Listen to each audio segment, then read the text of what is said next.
চারিদিকে কত কিছু ঘটছে, মুখে মুখে ঘটনা যা রটছে, আড়ালে প্রকাশ্যে যা বলছে, তাই নিয়ে ক্যামেরা চলছে, ক্যামেরা চলছে, ক্যামেরা চলছে, ক্যামেরা চলছে। স্বদেশী প্রিন্ট মানে ভারতীয় প্রিন্টের যেসব কাজ আছে তার সম্বন্ধে ফার্স্টে আমি বুঝিয়ে বলছি। এইটা স্বামী বিবেকানন্দ যখন চিকাগো গেছিলেন সেটা কমেমোরেট করার জন্য এই পোস্টারটা তৈরি হয়েছিল। 1893-তে উনি গেছিলেন। পোস্টারটা এটা তারপরের পোস্টারটা। তারপরের পোস্টারে আমি চলে আসি, এটা গান্ধীজির পোস্টার, কিন্তু এটা প্রিন্ট হয়েছিল চায়নায়। অদ্ভুত ব্যাপার, তখন কিন্তু ইন্ডিয়ার সাথে চায়নার খুব একটা ভালো সম্পর্ক ছিল না, কিন্তু সেটা সত্ত্বেও প্রিন্টেড ইন চায়না এটা, এই পোস্টারটা। এখানে যেটা দেখাচ্ছি রামমোহন লোহিয়ার, এইটা কেন দেখাচ্ছি, এটা 1947-এর একটা ক্যালেন্ডার আছে, যেহেতু ইম্পর্টেন্ট সেহেতু এই জন্য এটা দেখাচ্ছি। এটা গান্ধীর লাইফের উপরে, এগুলো প্রত্যেকটাই কিন্তু ভারতীয় প্রিন্টিং প্রেস দ্বারা প্রিন্টেড হয়েছে, বিদেশি না।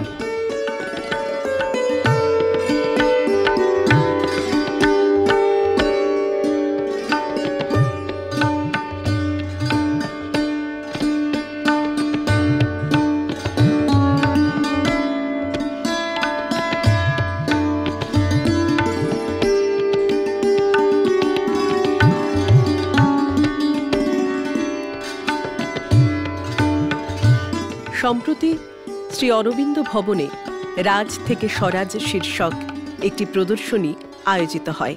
দেশপ্রেম, প্রতিরোধ ও জাতীয় গৌরবের স্পন্দন এই প্রদর্শনীতে স্থান পেয়েছে। আয়োজনে কলকাতা কথকতা ও দক্ষিণ কলকাতা সেবাশ্রম।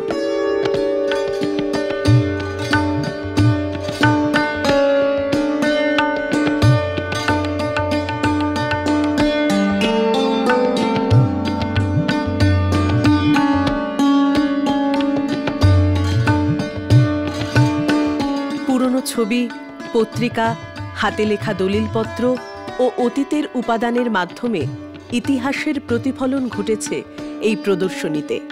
জার্মান থেকে আগে প্রিন্ট করে আনা হতো, জার্মান প্রিন্ট বলা হতো, সেই টেকনোলজিটা ফার্স্ট ভারতে নিয়ে আসে রাজা রবিবর্মা।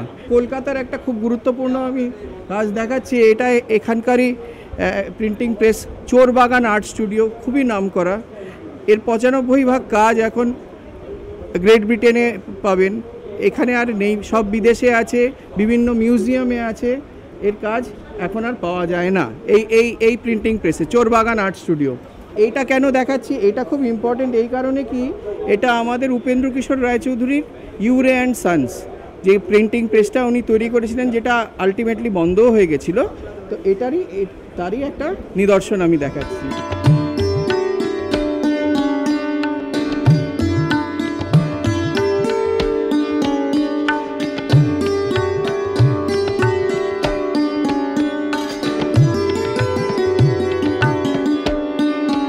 স্বাধীনতা আন্দোলনের 5 দশকের ইতিহাসকে ঘিরে গড়ে উঠেছে এই অনন্য প্রদর্শনী। সিপাহী বিদ্রোহেরও আগের বছর ক্যালকাটা পুলিশ কমিশনার, সে বছরই প্রথম ক্যালকাটা পুলিশ কমিশনের প্রতিষ্ঠা।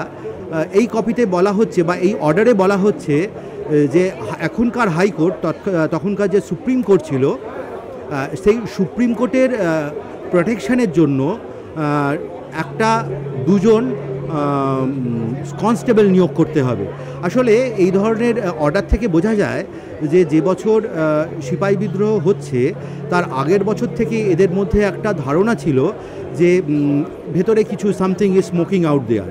ফলে এই ধরনের অর্ডার যদি পাওয়া যায় তাহলে কলকাতার এই স্বরাজ, এই যে কিভাবে বিদ্রোহ এবং বিপ্লবটা এগিয়ে যাচ্ছে সেগুলো এখানে দেখানো যায়। বিখ্যাত থমাস ড্যানিয়েল, উইলিয়াম ড্যানিয়েলসরা 7 বছর ধরে সারা ভারতবর্ষ ঘুরেছিল এবং কলকাতাতেও এসে অনেক বড় বড় পেন্টিং করেছিল, যার কিছু নিদর্শন এখনও ইন্ডিয়ান মিউজিয়াম, বিশেষ করে ভিক্টোরিয়া মেমোরিয়ালে আছে।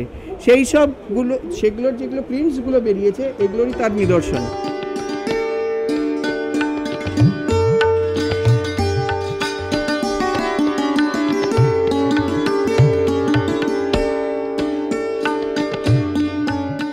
1903 সালে যে দিল্লি দরবার হয়েছিল, রেয়ার কালেকশনস অল স্ট্যাম্পস আছে, এটা দিল্লি দরবারের ক্যান্সেলেশন। শ্রী অরবিন্দের যে কাজ আজ যেটা এখনও জীবিত আছে, ন্যাশনাল এডুকেশন, যেটা এখন যাদবপুর ইউনিভার্সিটি, দেশবন্ধু স্বরাজ্য পার্টি যা করেছিলেন তার টাকা তোলার কুপন, অরিজিনাল কুপন, তিলকের ছবি আছে এতে।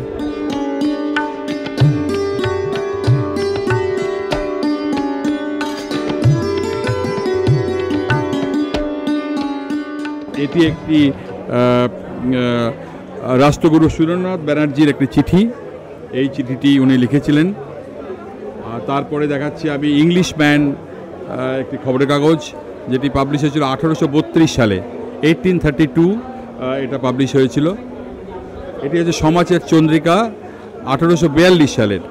যখন ঠিক হলো যে বাংলাকে পার্টিশন করা হবে, east Bengal and west Bengal, বঙ্গবিভাগ প্রস্তাব সমর্থিত 1947 সালের 20 জুন এই খবরের কাগজটি, যেখানে আমরা দেখতে পাচ্ছি লিখছেন যে বঙ্গবিভাগ প্রস্তাব সমর্থিত। এটি একটি অতি গুরুত্বপূর্ণ একটি দলিল বলবো যে কলকাতা গেজেট বা ক্যালকাটা গেজেট, হাওড়া ব্রিজ যে হবে তার প্রস্তাবনা, সেই সম্বন্ধে খবরটি বেরিয়েছে 1921 সালের ক্যালকাটা গেজেট। এটি একটি অতি দুর্মূল্য বলা যেতে পারে, কারণ এটি 1857 সালের ইলাস্ট্রেটেড লন্ডন নিউজ। যখন সিপাহী বিদ্রোহ শুরু হলো এবং সেই সিপাহীদের যেভাবে অত্যাচার করে তাদের শাস্তি দেওয়া হয়েছিল, তো তার কিছু এখানে উডকাট প্রিন্ট এখানে রয়েছে। তার আগে 1856 সালে হয় সাঁওতাল বিদ্রোহ। সেই সাঁওতাল বিদ্রোহের একটি খবর, এটা প্রকাশ পেয়েছিল ইলাস্ট্রেটেড লন্ডন নিউজ 1856 সালে। এই গেলাসেও দেখুন নেতাজির মূর্তি, এটা দিশি খেলনা, এবং ওপরে এখানে কিন্তু আফিং রাখা যেত। এটা একটা সেকেন্ড ওয়ার্ল্ড ওয়ারের সময়কার একটা হেলমেট। এটা আমাদের দিশি পুলিশের হাতে থাকতো লাঠি, আর এটা বিদেশিদের হাতে একসময় থাকতো। এটা বিদেশিদের হাতে থাকতো, এইভাবে থাকতো। এটা দিয়ে যারা ঘোর পুলিশ কিংবা মাউন্টেড পুলিশ, তারা এটা দিয়ে কিন্তু মবকে ডিসপার্স করার জন্য ব্যবহার করতো। ক্যামেরা চলছে।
ঘরানা ডান্স একাডেমির শিক্ষার্থীদের পরিবেশনায় সম্প্রতি এক শাস্ত্রীয় নৃত্যের আয়োজন করা হয় জ্ঞান মঞ্চে। তরঙ্গ শীর্ষক এই অনুষ্ঠান সম্পর্কে নৃত্যশিল্পী পৌলমী বাসু জানালেন, ঘরানা ডান্স একাডেমির উদ্বোধন আমরা গত 5-6 মাসে যেটুকু তৈরি করতে পেরেছি তার একটা ছোট শোকেস।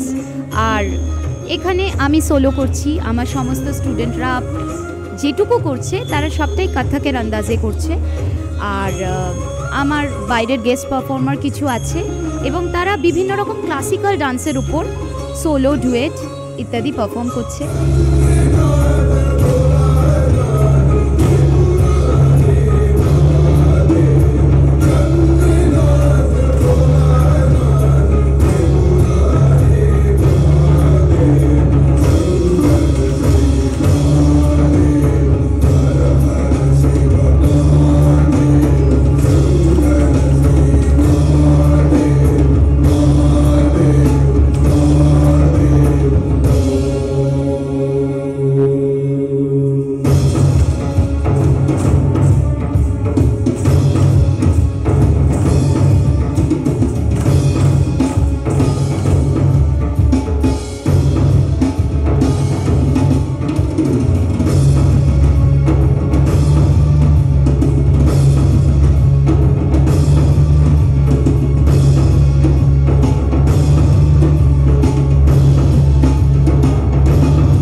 Thank you.